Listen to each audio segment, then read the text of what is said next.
తెలంగాణ ముఖ్యమంత్రి కేసీఆర్ వైకాపాకు అండగా నిలవడమేంటని ప్రజాశాంతి పార్టీ అధ్యక్షుడు కేఏ పాల్ ప్రశ్నించారు. అనేక కేసుల్లో ఇరుక్కున్న జగన్ జైలుకెళ్లడం ఖాయమని జోసిన్ చెప్పారు.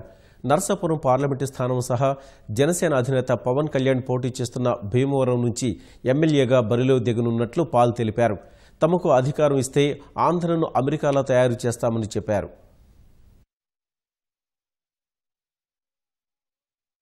జగన్కు 1000 కోట్లు ఇచ్చారట కేసీఆర్ గారు.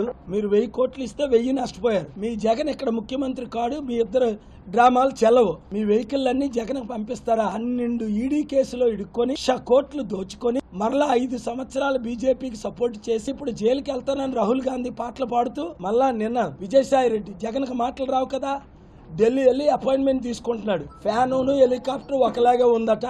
మా జెండా వాళ్ళ జెండా ఒకలాగా ఉందట. మాకు జెండాలే లేవు.